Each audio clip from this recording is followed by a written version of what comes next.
very excited. This is next coming. I won't say her name yet because I'm going to say it at the end. It's going to be real big when I say it.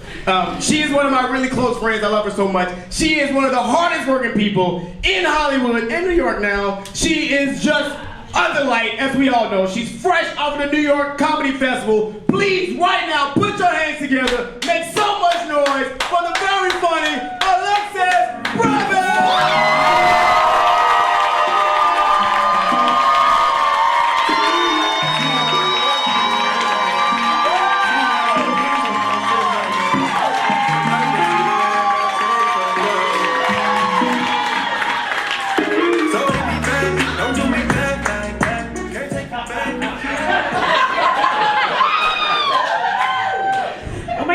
First time ever. Never done stand-up before. Oh my gosh, you guys, I'm so excited you guys all came out.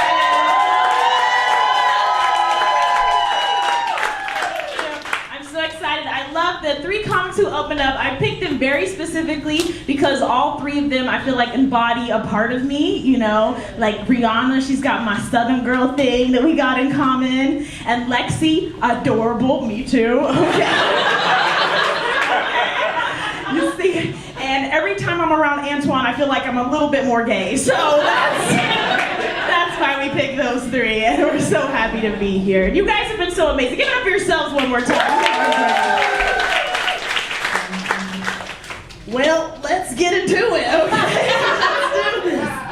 I grew up going to church, which is just another way for me to let you know that I'm black. Okay. Any black person who doesn't believe in God either grew up with a 2-parent household or money. And I'm just saying, if you have a single black mom, you believe in the higher power because you're like, surely life gets better than this. This can't be the end. Like, so I did. I grew up going to church, and my church wasn't like super religious, well, I feel like is why it was easy. Like, we would listen to songs about God, but you couldn't tell they were religious until the last word. Like, one of my favorite songs growing up in church was like, if this is love, then you can take it. If this is not, then don't you fake it. My body is the Lord's. What? What are we talking about here? Who wrote that? R. Kelly? Like, I'm confused. And I don't know if it's just me, but it's hard to pray when I'm aroused, okay? I gotta focus on the Christ. And my church would do these things like an anointing where you like put an oily substance on your forehead as a blessing. I always hated that because I'm a combination skin type. Some of y'all know, okay? That's where all the oil is right here. I don't need the extra oil in the T-zone. I will take a verbal anointing, thank you.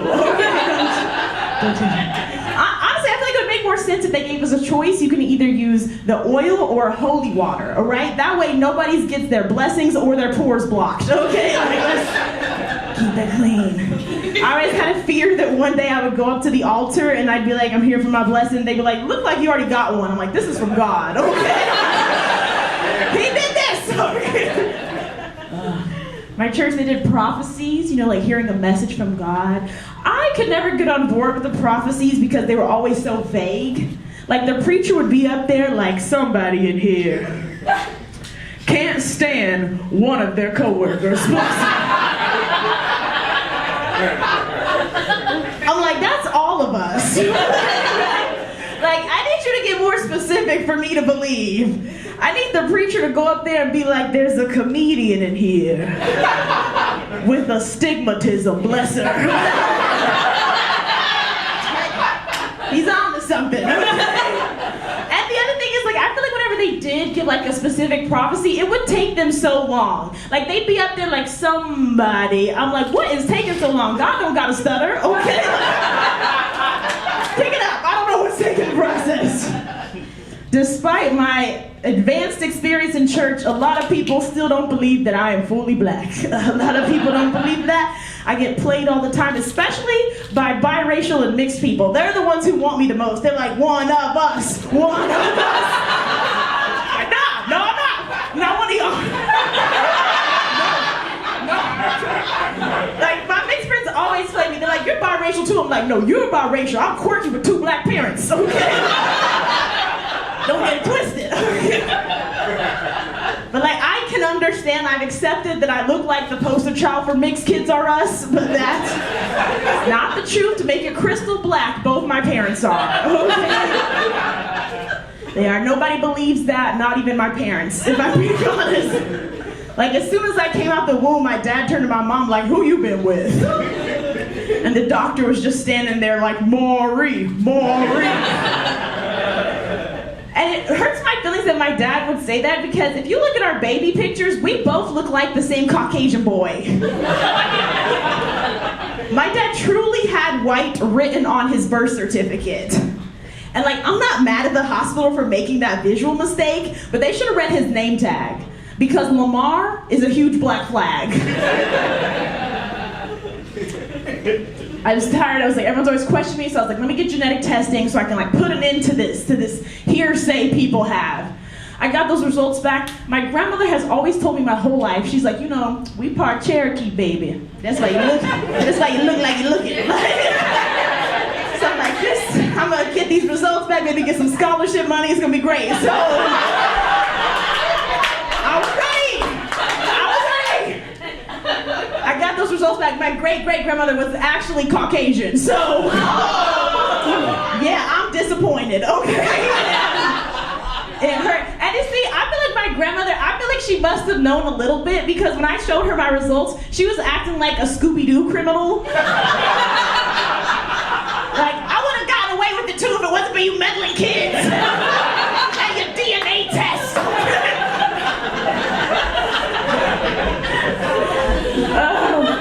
I got the test. Me and my sister, we took the test together, and we got different results. So, drama. I got the results. I got 65% black, and my sister got 72% black. Yeah. When I tell you that ever since we got these results, she's out of control. I mean, she thinks she's the blackest black person there is now. I'm like, Natasha, you need to calm down. You still got freckles, okay? She's like, it's Tasha now, white girl. She's so crazy with it. She's out here buying dashikis and African-shaped earrings from Walmart. Those are for white women. That's not for us, okay? So crazy. The best part though, when you got the test, the best part is like connecting with like distant relatives. So when I got it, I connected with this third cousin. And he's like, hey, let's try to find out specifically how we're related. I went to look at his page, and he was 100% European. Yeah, so 23andMe, it's not just for catching serial killers, it's also for finding out who owes you reparations. Yeah, got him. For those who don't know, like I said, I'm from the South too originally, like everyone else on the lineup almost. Yeah, the South will rise again. Okay. I'm playing.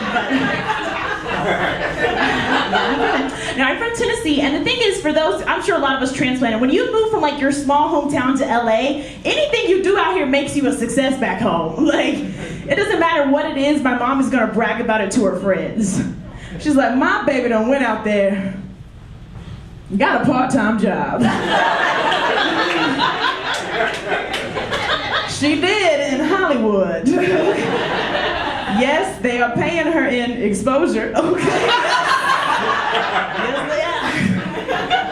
See, I feel like my mom is just so proud of me being here. She doesn't really listen if things are going good or bad. She just hears that it's happening outside in LA. Like, she'll be like, my baby is about to lose her apartment in Hollywood.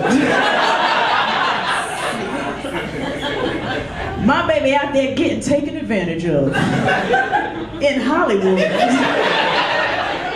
I'm like, Mom, listen, I need help and money, okay?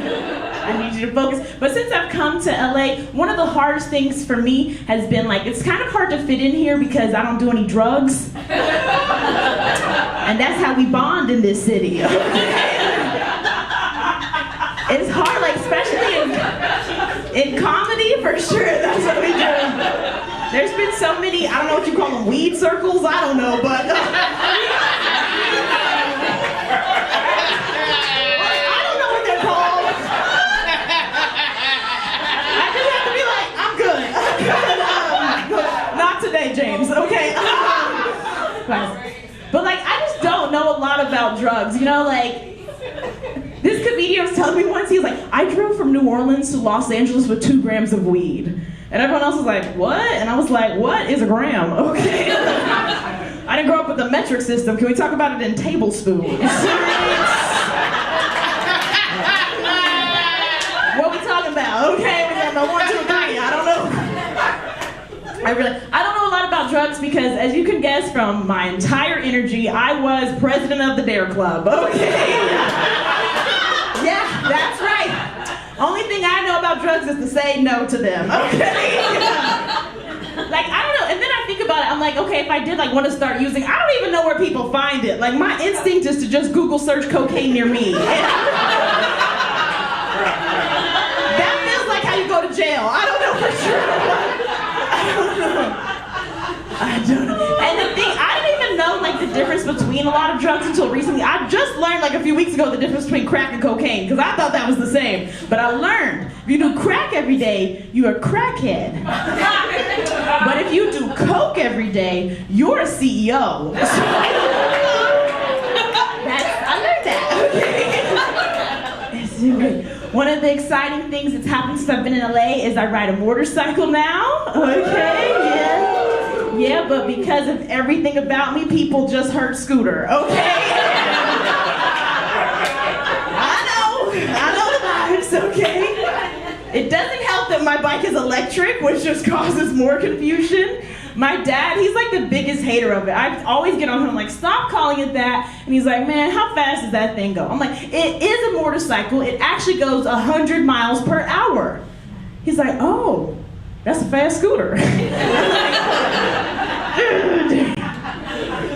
But when you first get a motorcycle, they tell you that it's not a matter of if you fall, it's when. It's like a guarantee. If you ride, motorcycle riders, you know, they tell you you're gonna fall. Luckily, fortunately for me, when I first got the motorcycle, I had my fall on the very first day.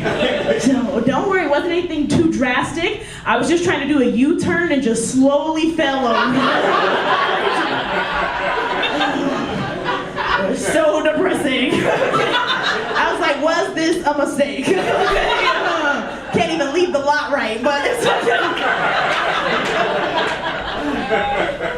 But I learned that day when you drop a motorcycle by yourself, even though they're heavy, it is possible to pick it up by yourself.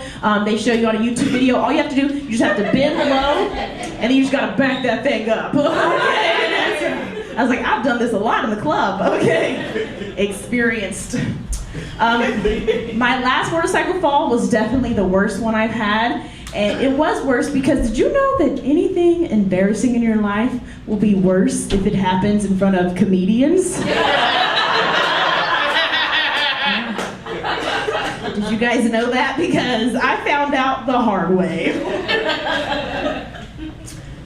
I was at a comedy club that's now closed out here called the Comedy Union. Now, for those who haven't been to this club, it is a black comedy club. And that's important because it makes the story worse. Because like older black men, they don't let you be embarrassed for long, okay?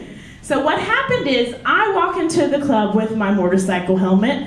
Everyone's assuming scooter, okay? So I'm walking in with a chip on my shoulder. I got something to prove to these guys.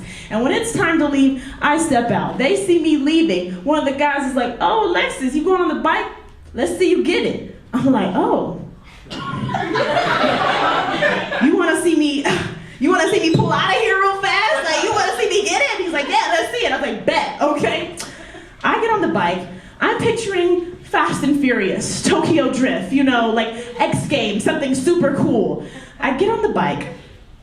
Mind you, I'm ready to pull out. As I hit this motion, I'm revving it as fast as I can. 0 to 63 seconds, that's pretty fast. I'm revving it as fast as I can. I'm not lying. As soon as I hit this like lean motion, I randomly slip on a bag of vegetables, just in the road.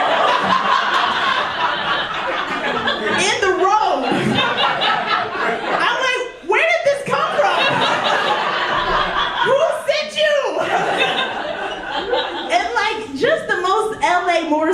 accident ever. An electric bike slipping on celery. Like, why is this my life? And so I'm on the ground, and I'm making matters worse because I'm just still revving it as I'm on the ground. Like, when I hit that celery, it was like hitting a turtle in Mario Kart, just out of control on the ground, just spinning. I finally let go of the gas, and I'm sitting there, and the guys all run up to me, and that same man who was like, "Get it, Alexis," he's like, "You got it, all right." I was so embarrassed. I looked down at myself because I had been like spinning on the ground. I looked down and my right hip was swollen. I know, and I was like, "Oh my God, I'm thick." I might need to fall on this side, even it out. Make them twins or something.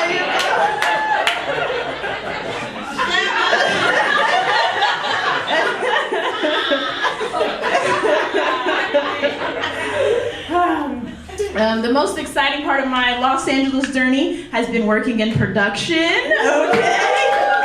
Got a lot of production peeps in the house. Okay. I appreciate y'all. I know y'all was unemployed for a long time. Okay. $10 was hard for these past 6 months. Okay, but I worked in production. I first started as a production assistant, which for those who don't know, what that job entails is a lot of like being outside, you know, standing on your feet. Sometimes you don't even get to eat lunch. That might sound like a slave, but they pay you, so it's indentured servitude. Okay? It's a little different. No, guys, it's not that bad of a job, but like when I'm at work, I really lean into how awful it is. You know, I can't let the employers know it's not that bad. Like I was waiting for one of the actresses one day, and she's like, "Hey, Alexis, can you go run and get my food?" And I was like, "Yes, master, I will." She did not like that. She didn't like it one bit. I was like, "We both black, it's cool." She's like, "It's not." It's not cool.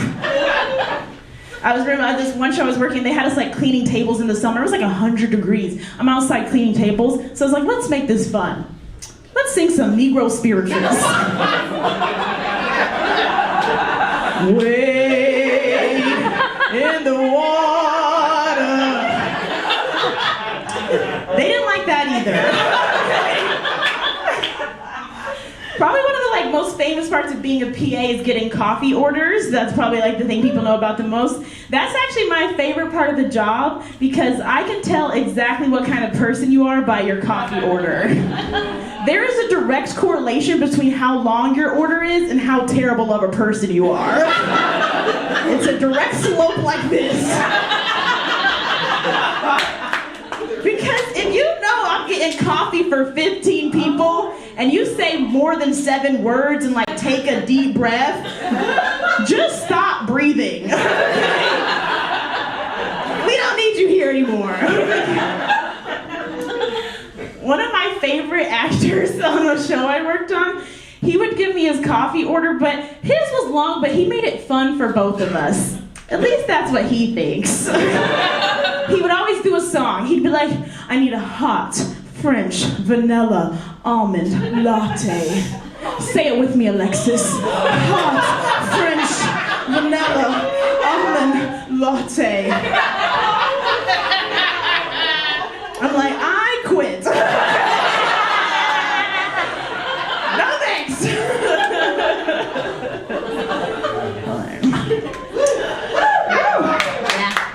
This is my for emergency use only. Okay. We hit it. Okay, there we go. Since I've moved to Los Angeles, I have acquired a knife. Yes, I have. It's only because I'm too trigger happy with pepper spray. I don't know if it's just me, but like when I'm walking down the street alone at night, I'm like, everybody want a piece of this.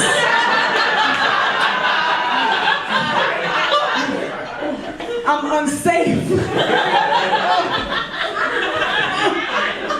Like, I once almost sprayed a man walking his dog because I not see that dog. Hear me out. If somebody's behind you stopping at every tree, that's suspicious.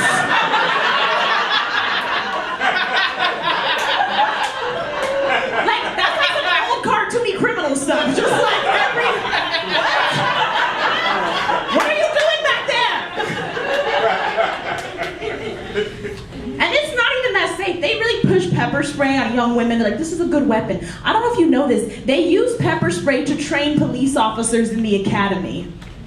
Yeah, and that makes me feel unsafe because I bought pepper spray to use against police officers. So I don't know where we fall at Culver City, okay? So, Viva la revolution, you know what I'm saying? Y'all were like, that's 2020, okay? There's more pressing current events, Alexis, okay? I got you. No, but a knife is a better weapon. A knife is an actual weapon. They are not training people how to dodge knives out here, okay?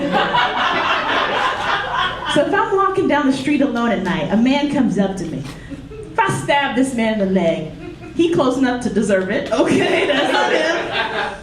If I stab him in the leg, if that man is able to keep chasing after me, at that point, it's like, you earned me, bro. Come on now, take me home, okay? You're some kind of athlete, I like it. What's your regimen, okay? Hey, what's the healing process on that, okay? A lot of people think I'm younger than I am because I'm happy, and yeah, okay. Apparently that's supposed to go away with age. I didn't get the memo. Like, I guess when you start paying your own bills, you're supposed to be depressed, so. But honestly, I feel like people always expect me to be happy, and I feel like depression, like beauty, comes in many shapes and sizes, okay? Like, don't let the smile fool you. 5150, just kidding. Okay.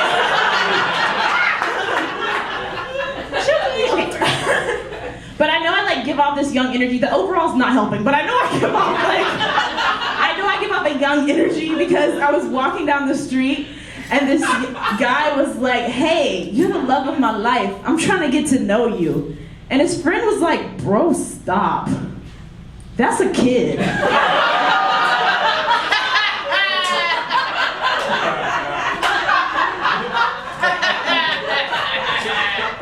She got a backpack and a lunchbox. I'm like, bringing your lunch is an adult thing to do. Where you been? Okay. I had to prep and budget. Like, leave me alone. No, I get it. I get the vibes. Like, I do have like a joyful energy that is, I guess, contagious, as some would say. But it puts me in a lot of dangerous situations. I recently got in an Uber. I could not have said more than hello to this driver before he whipped his head around. He was like, I love that energy. I was like, I'm in trouble. And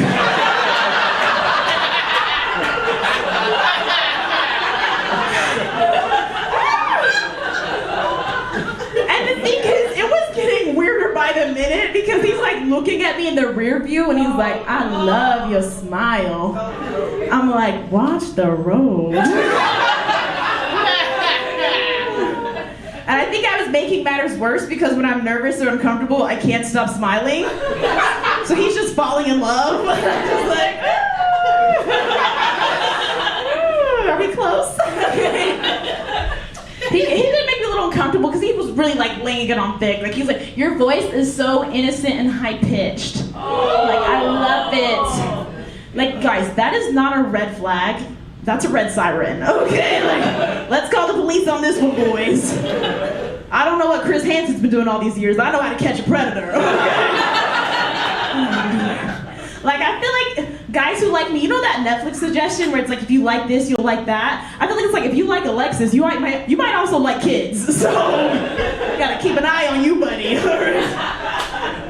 No. And the thing is, I guess sometimes in those situations, I am just a little bit more on edge because my best friend, she told me, she's like, you have the type of personality that lights up a room, which sounds so beautiful until you realize that's exactly how they describe every woman who's ever been brutally murdered. So, I'm like, oh, great. So I'm in the car with this Uber driver, and like even though he's being creepy, he's kind of being nice, so I'm feeling comfortable with him a little bit. I'm saying things that I shouldn't be telling this stranger. Like he's dropping me off, and he's like, "Is this good?" I'm like, no, actually it's a few more doors down. Yeah, you see that red building? I work there. I'm inside every Sunday and Saturday, 11 to 6. Fun fact. And then as I got out, he handed me his business card. He's like, "I just want to let you know, I do private taxi services." I'm like, "You want me to pay to get kidnapped?" It's like, "You got a chance right now." Okay, like, I'm in the car, just keep driving. At one point, it was weird because he was like, "You know, the vibes are good. I low-key don't want to let you out." Yeah. I want to just keep driving, take you to the beach. Yeah, which was crazy because it was raining. So it's like that don't make no sense. Okay. That is crazy. But since there we go. Since I've been looking for love, you guys. Yeah, I've been sad. Okay. I've been looking for love, but it's hard because, like, especially when I first got to LA, like, all the people who were interested in me were just older men. And, like, I don't mind if a guy is, like, a year or two older, but it was super old men. I'm talking, like, 30.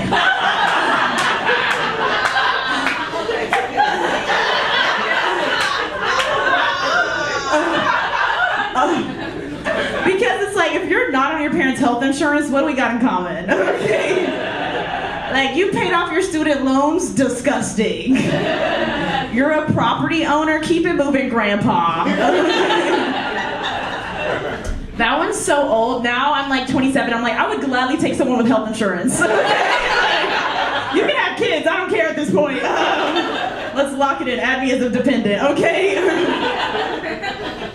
No, but it's fine. The reason I really don't like to date people too much older than me is because I don't want kids, and I feel like a lot of guys, once they age up, they're ready to settle down. And I don't have a maternal instinct within me, you know? Like, I don't have that desire to take care of another human being. Okay, it's a little selfish, I know. But I feel like more people would benefit if they were selfish about this, okay? There's a lot of parents out there who might not need to have them kids. We're all picturing someone we know, okay? You're like, yep, she don't need them. But the thing is, because it's like, what if I, like, you know, I just recently, like, packed up my life and moved to New York. Like, if I had a husband and kids, like, they wouldn't like that. You know? My husband would have tried to stop me, like, "You're not going to take the kids from me." I'd be like, "You are absolutely right. Those are your kids. You keep them. I did not want them, okay?" My kids would be trying to stop me. They'd be like, "Don't go, mommy." Like, I told you to stop calling me that.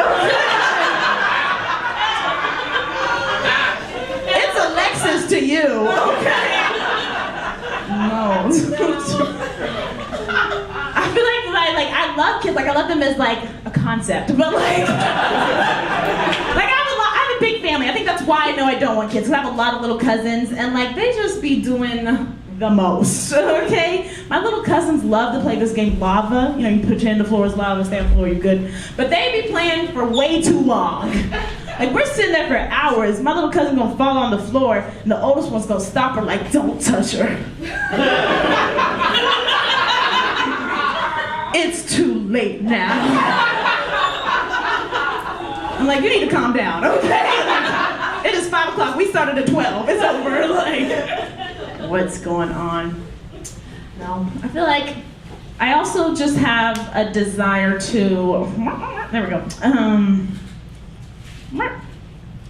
We got a lot of emergencies, okay. There we go. One of the things that I've realized in my dating life is, like, I don't think cheating makes you a bad person, unless you do it to me, okay? Well, then you're awful, okay? Just a bad man right there. But I don't think it inherently makes you a bad person if you do it. And I know this because I actually have a gift where I can tell if the man is a cheater simply based on what he's wearing. That's right. Would anyone like to play? No. Okay. Let's find out tonight's Raise the House. I'm just kidding. But I know this is a gift that I can't turn off because I recently saw a picture of Dr. Martin Luther King Jr. in casual clothing. Yeah. He cheated. Okay. Don't be so surprised. The CIA said it first. Okay. And the thing is, you guys didn't see the picture. I can feel you guys doubting me. Okay. In the picture, he's wearing a loose button-down shirt, which just screams infidelity. Okay. Like, why are your clothes so loose? Unless you're trying to get out of them. Okay. His body language was also like he's giving a backwards peace sign in the picture. Wow, it just showed that he's double jointed, which is freak behavior. Okay. Why do your fingers move like that? He's grinning in the photo, but like a very slight grin. You know the type of slight grin a man gives you when he knows he's gonna ruin your life, but you won't let him. You're like, what did I need a degree for anyways? Okay. That was just for show for you to come wreck it. Okay. He's doing that. And like, here's the thing. I feel the tension. I feel you all doubting me. Some of you are like, oh my God, Alexis, that is so disrespectful towards civil rights leader Dr. King. And I just want to remind you that I don't care because I am not Coretta. Okay? That's not my man. Okay? Like, cheat as much as you want, Dr. King. Like, you're still a hero in my book. And the reason I feel like people are so like, people are quick to not believe this theory, but I just feel like, think about any successful man. Like, think about presidents, basketball players, actors, all these guys, when they get in powerful positions or they get a lot of money, they suddenly feel like women are just gonna start throwing themselves at them. And some of these dudes in those positions, they think they deserve that. They're like, yeah, I deserve all these women. I'm so cool. Blah, blah. Guys think, that's how guys talk. Women, okay. Yeah, okay.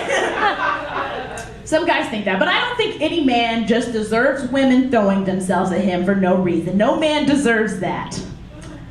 But legends do. Because this is no regular man we're talking about, y'all. This is Reverend Dr. Martin Luther King Jr.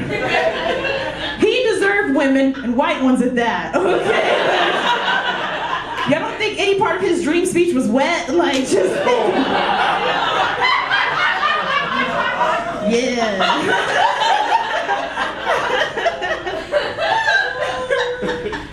Everyone else hates that joke, but I love it. And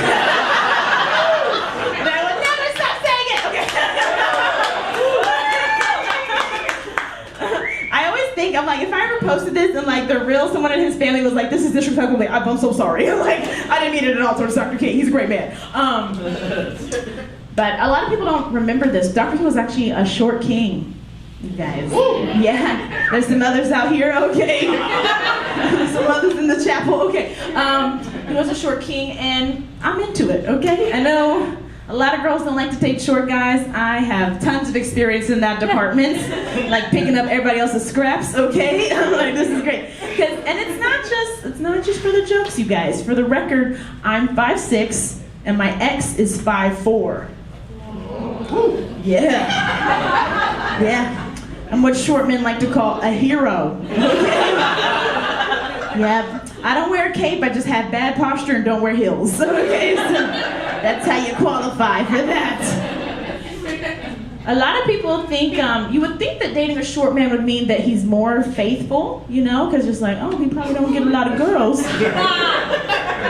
That's the logic I had, you know, but that's wrong. That's wrong. That's not true. Because here's the thing, short men are that much more used to rejection. So they be shooting all day. They're just like, hey, what you doing? Hey, what you doing? Like all day. Hey. Models, actors, their neighbor, they don't care. All day. I learned this the hard way. Okay.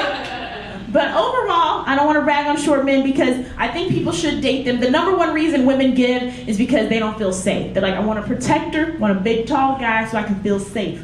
But I personally feel safe when I'm dating a shorter man. Because if we ever get into some kind of physical altercation, he tries to swing at me, I can just look them square in the eye like, what's good? Don't make me pick you up. Again. That's how I do it. It's like, that's our Tuesday night, you know? That's fun.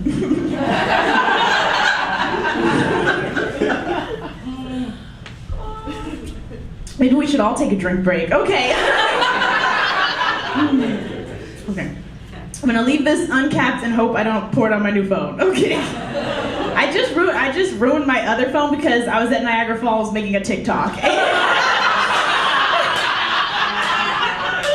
it's so funny because people call me Gen Z and I'm like, no I'm not, and then I say stuff like that. It's like, you are, girl, okay? So, probably the hardest part of my dating experience happened 2 years ago.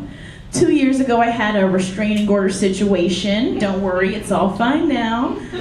In theory, okay? We'll find out, okay? Stay tuned, okay? But it all started because this guy slid in my DMs and he said he was a big fan. Okay? Fun fact about me, I don't have fans. Okay? Yeah. But I still responded because I have an ego. And I was like, you like me? That makes a lot of sense, okay? So do I. Let's date. So, things were going well until they weren't. I'm talking, he was showing up at my shows, yelling at me from the audience. People were like, is this a bit? And I was like, I'm in danger.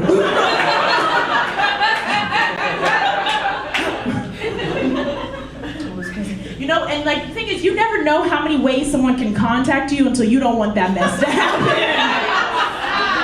Yes, because he was messaging me on Cash App.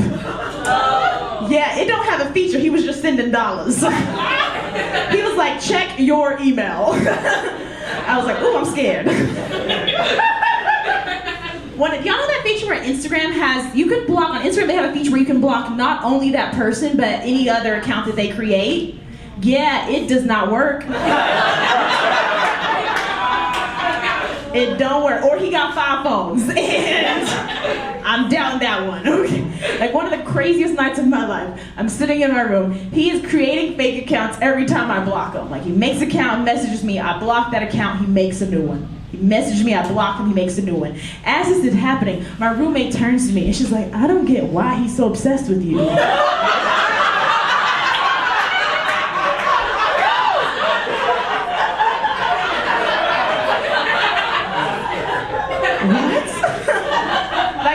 It's hard enough having a stalker without someone being jealous. Based off statistics, it could happen to you too. Okay, like, wait your time, girl. Crazy. We did have to go to domestic violence court, even though it never got physical, but like any kind of like relationship dating that is going icky, you have to go to court. And I don't know how to say this, but have y'all ever looked for love in the wrong place? Because I was looking around restraining order court. I was like, hold up. Are you the plaintiff? Or Mama's got a type, okay? Like, let me know. It's weird. The best looking guy in there was the bailiff, the one next to the judge. And I was like, honestly, that's my safest option. So I hatched a plan, okay? There was a sign that said no eating or drinking in the courtroom. So I was like, let me open up a bag of chips, okay? Get the sparks a flying, okay? Open my chips, he walks up to me, yes, okay? He's like, hey, you need to stop. And I was like, make me.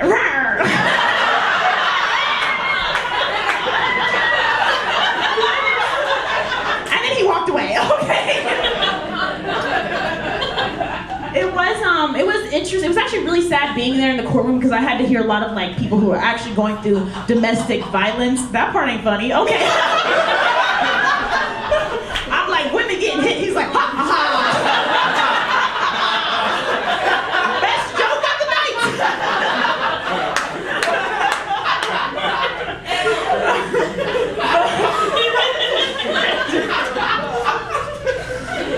No. But it was it was hard being there listening to all these like actual victims tell their story. Like I had to hear them talking about like people like actually trying to abuse them or showing up and damaging their property. And then I had to go up after that and be like, Yana, have you heard of TikTok? Because he left a lot of comments and that hurts me, okay? It's like I'm not trying to win domestic violence court, but I want to compete, you know? Like everyone else in here is definitely beating me at this game. And like after I had that dating experience, I had a fear, like irrational, but still I had a fear that I was like, oh my God, any man I date now is gonna become obsessed with me. It's not safe for me. So the first guy I dated after this was a 6'5" basketball player. Y'all are like, we didn't hear about that. Anyways, when you date ball players, you gotta keep it on the low. Anyways, I was dating this basketball player, and so I had this fear. I was like, oh my God, he's gonna become obsessed with me. And this man let me know he didn't care at all. Okay. I was like, oh, that was a fake fear. Okay. And the thing is, the basketball player, he was like really good looking, so I don't know why I thought that. And I know he was good looking because normally when women like a man, we want to show our friends, we have to be like, wait, let me find a good picture. He doesn't always have this mustache. It's a November thing. I knew this guy was good looking because I didn't have to do that at all. When my friends were like, let's see a picture, I'd like open up his Instagram and be like, scroll. I don't care, like, they're all good. But I still like, I had the thought, I was like, oh my God, what if like in some weird world, like what if he did become obsessed with me? Like what if this big, giant basketball player started stalking me? I feel like it would be hard to have an attractive person be your stalker. Because no one's gonna feel bad for you. They're gonna be like, that's not a problem. Okay. Like I had a fear that I would go down to the police station and like show a woman cop and be like, hey, this guy won't leave me alone. And she'd be like, dang, can I scroll? I'd be like, calm down, lady. Okay. It was interesting like going to the court because the judge actually kind of like ended the restraining order because she was like, you know what, Alexis, you talked about him on stage. And so, of course he was going to react. Of course he was going to start yelling if you're talking about him. And I'm like, wow, he's going to hate these new jokes. I'm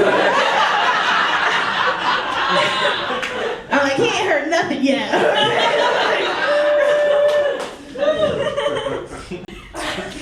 Obviously after that, I went to therapy. And both my parents were mad that I was in therapy because they're black. Okay. I don't know if you guys know this, but older black people are so against therapy, and it's like, y'all need it the most. We're gonna pretend like you haven't been through something. Like they lived through Jim Crow, segregation, all their grandkids are gay now. That's traumatizing for them. Okay? Older black people don't know how to react to that. They're like, LGB, what? Like, they don't understand. And I feel like my dad is the worst one because I told him, I was like, Dad, I'm going through something. I just need to talk to somebody. He's like, what's your copay? I'll listen to you.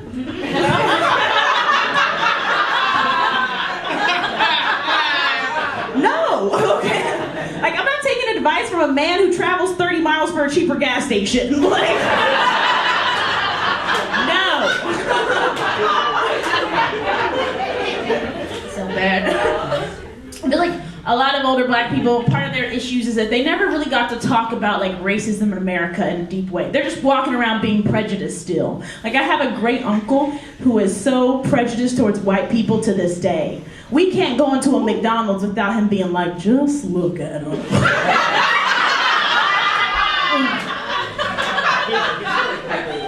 He'd be like, I know it's a hamburger place, but it smells like jive turkey up in here. Which I'm like, jive turkey doesn't even mean white people. Jive turkey means someone who can't be trusted. He's like, have you ever met a white devil you can trust? Okay? Like, you need to talk to somebody, okay? Like, immediately, and not me, and not in this public place. And so I had this idea, I was like, oh my gosh, there's like a lot of social justice, like hip, young, white people, and there's all these old, traumatized black people. And I was like, we should put these two groups together. Yes. Give every Tyler an Edna. Let's go. Now, this is either going to do one of two things for America. this is either going to solve racism or we're going to have a lot more white people with dreads. And I don't think that's a bad worst case scenario, okay? That's just my theory. My next last year, I did try to do interracial dating last year. Yeah, I did. I know, that's like such a southern thing to say. You guys are like, it's LA. And I'm like, no, this was a big deal. The race is mixing. Oh, no.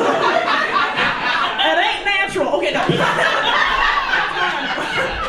No, but it was, I did try, I was dating a Latino dude until we saw Black Panther 2. I'm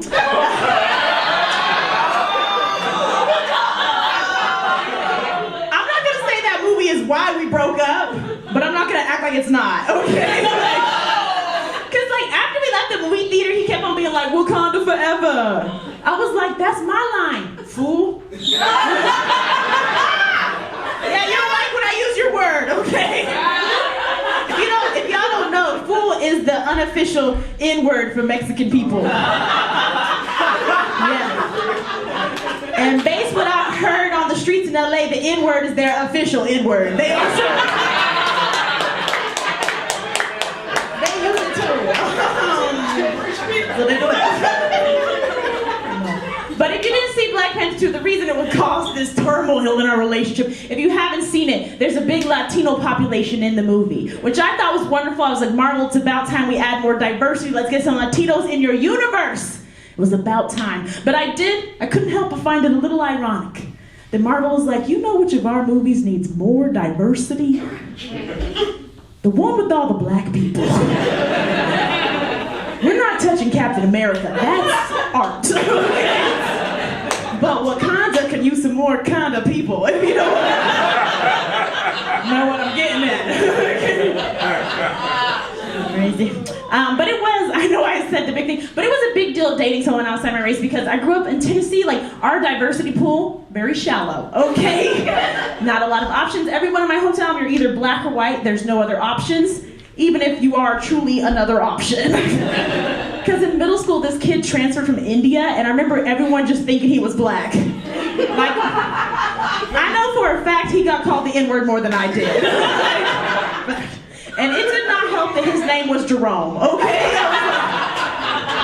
At this point, I'm confused, okay? Then he started a SoundCloud page. I'm like, what's going on, okay? Like, are you or are you not, okay? So that's kind of the environment I grew up in. So when I told my mom that I was dating a Latino man, she was like, how'd you get mixed up with a Mexican? I was like, Mom, first of all, racist. Second of all, I live in Los Angeles. This is Mexico. At this point, I'm also Mexican.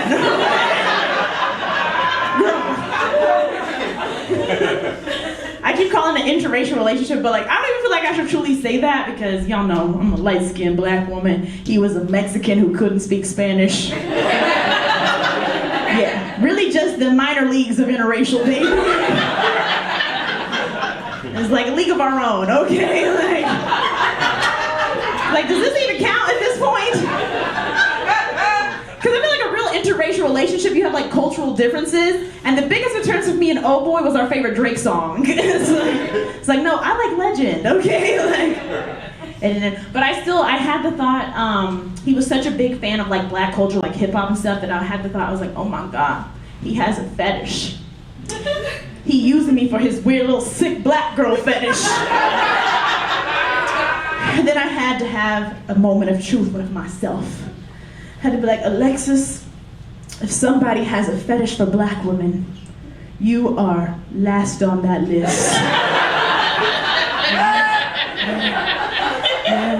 You the starter kit for black women, girl. Okay. It's like when they still like alternative music but think the Kardashians are attractive, that's your pocket, okay? Get in that window. And like, it's honestly surprising that I would date someone who's like lighter skinned than me because I've always wanted my kids to be able to say nigga. And a lot of y'all are uncomfortable that I said it.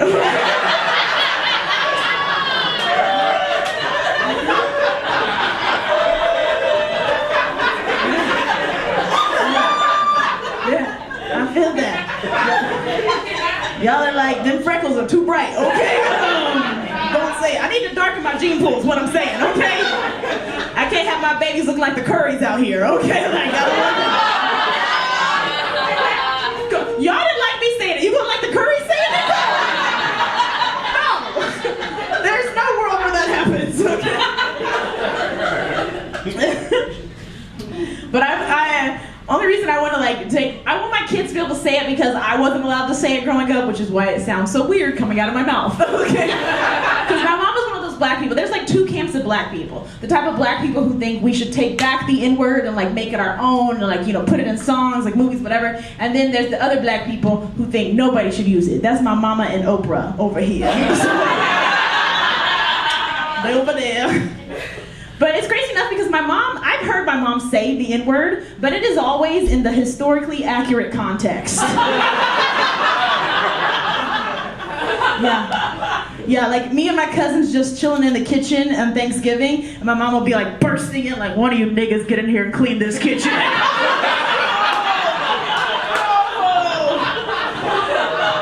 see why you think we shouldn't say it.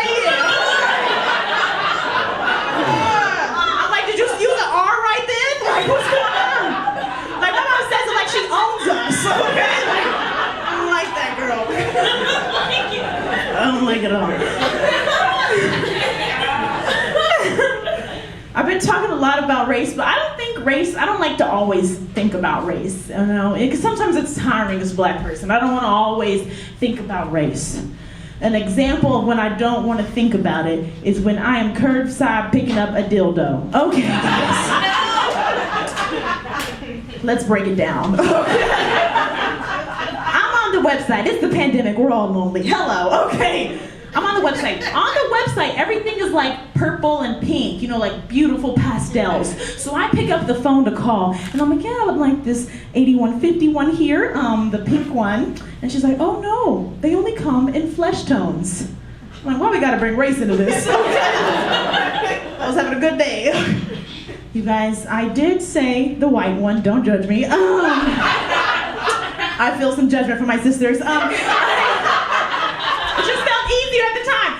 I said the white one. I go to the store, I have to pick it up, pandemic all masked up, I'm walking up.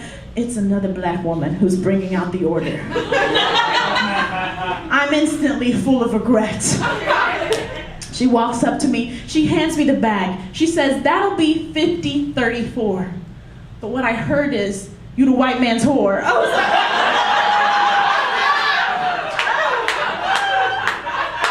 oh God. You're not wrong.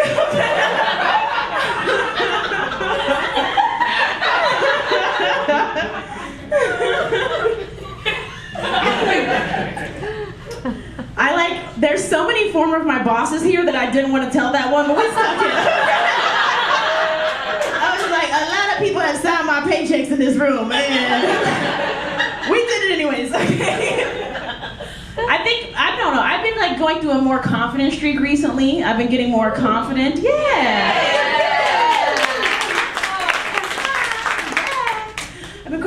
because I grew up really insecure. I think it's because my grandfather used to call me Ugly Betty.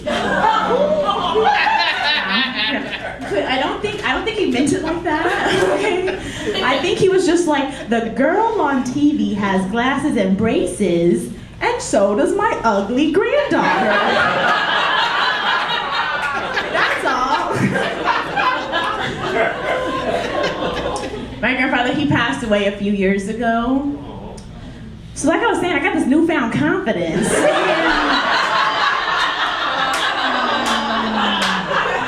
Can only assume where it came from. No, I'm not happy my grandfather's dead, but I am happy I'm confident. And they can both be true, okay? Now I'm confident now, but I still don't always make confident decisions. I was driving down the street a few weeks ago, and this man was like, hey, stop. And I stopped because I was like, oh my God, he probably needs directions. Turns out he was lost in my sauce.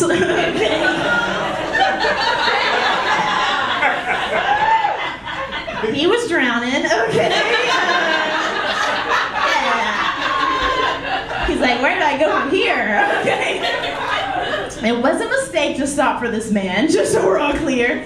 I knew it was a mistake because the first thing he said to me is, "How you doing?" Which we all know that's the man's formal way of saying, "Sex, question mark?"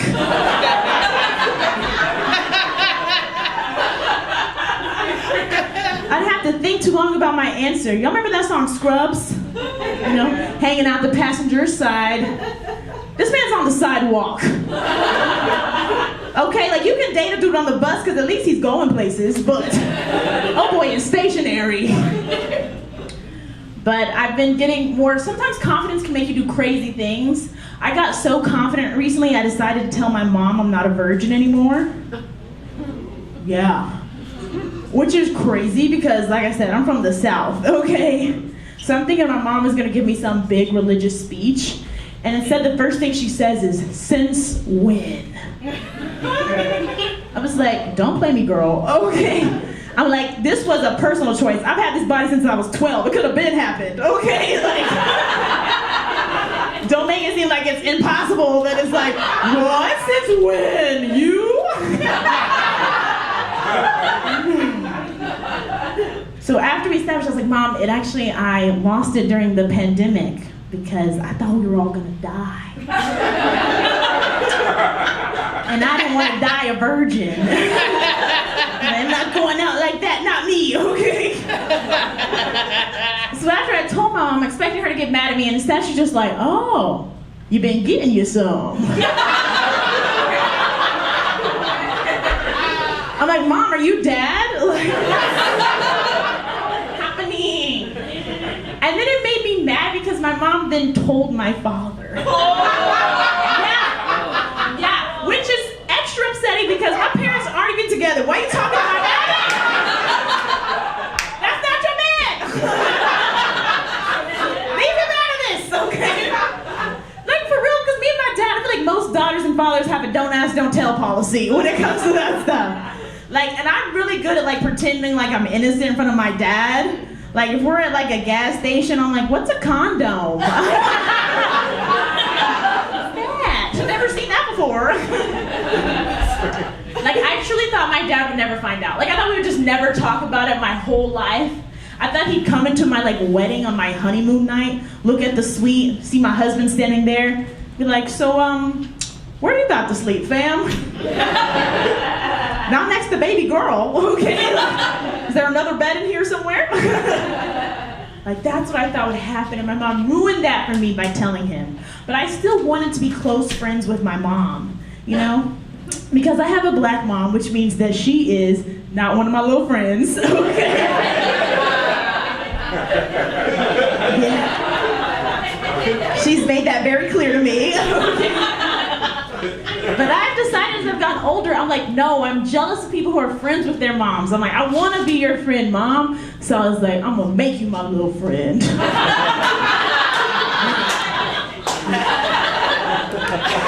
My master plan for doing this, I was like, I'm just going to talk to her like she's one of my homegirls. That's what I said. So I told my mom about a UTI scare I had. Yeah, okay, I can understand the confusion. So what happened is I had these like cute like white pants. They were so cute. And I was wearing them commando because I'm nasty. Anyways, I guess somewhere in there like, oh, I've been in New York too long. I'm like, they shooting. Oh God. I was like, I'm in Chiruta. That scared the crap out of me. Okay.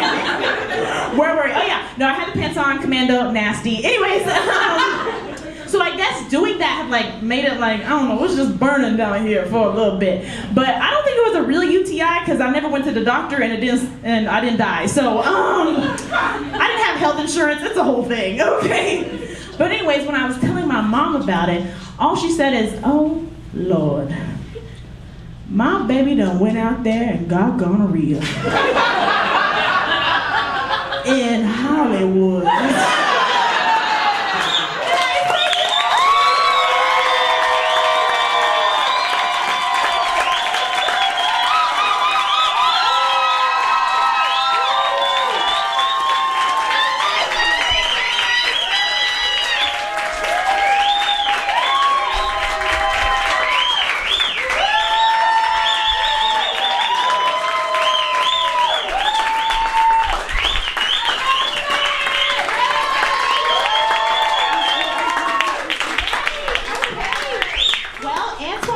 get us out of here, okay? But I'll let him do the closing remarks. Okay, thank you guys. Give it up one more time.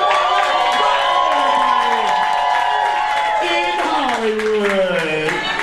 Oh my God, so good. Thank y'all so much for coming. We had such a good time. Y'all are a great audience. I mean, one more time. Did she not kill that shit? One more time, man. Thank you so much.